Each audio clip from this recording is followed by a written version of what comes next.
An investigation has been launched after sensitive emails containing details of protocols surrounding the Queen's death were accidentally leaked by the Welsh government. The email contained a letter from a civil servant, which outlined concerns about a news organization having confidential information about the plans. The conversation, which was marked as officially sensitive, was sent to multiple people internally and to a former employee. The Welsh government says the email did not contain any operational information.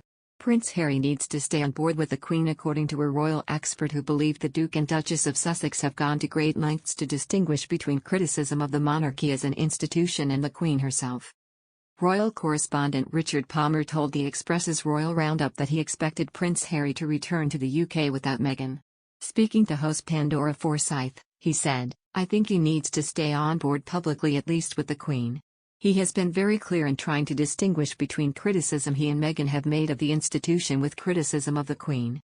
I think they have avoided criticizing the Queen."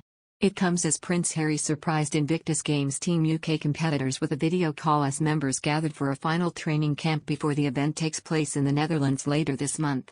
The Duke founded the Games to aid the rehabilitation of injured or sick military personnel and veterans from across the globe, by giving them the challenge of competing in sporting events similar to the Paralympics. After being delayed by the pandemic, the next staging of the international competition will take place in The Hague from April 16 to 22.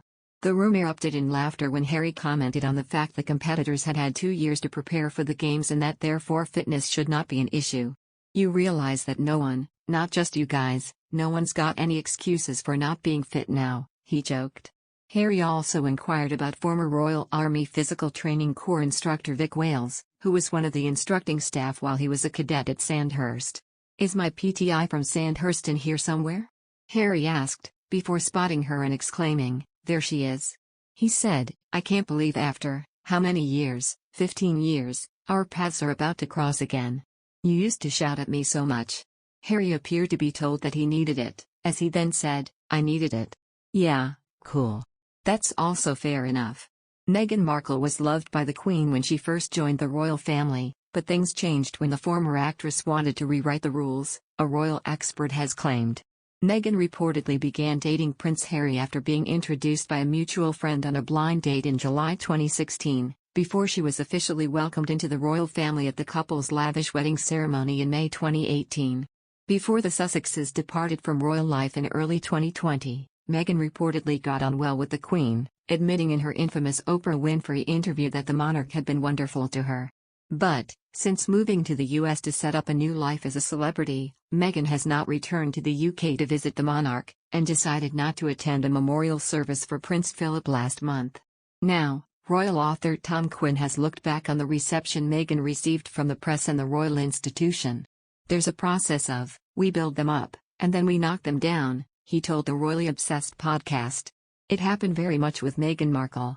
When she first came, it was a breath of fresh air. It was just what the royal family needed, someone who was biracial, was divorced, with a completely different background. I've heard from people who are close to the Queen, that the Queen loved her at first.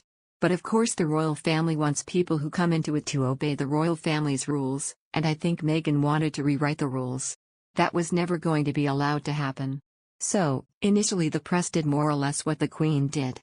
The press loved her, but then when rumors began to circulate that she was trying to change things in the royal family, that meant she was such a target for the British press that they just couldn't resist it. Similarly, Tom suggested that Meghan's initial arrival had offered the opportunity for a fresh start for Prince Harry, who was growing tired of following royal convention. Along comes Meghan Markle and she just says, "Right, Harry, we're going to do this, we're going to go and live in Windsor." "No, I don't like Windsor, we're going to go and live in Canada," he explained. And I think he loves that, someone taking control and being completely honest with him, which for a royal doesn't happen that much. It normalizes things for them, which is very refreshing.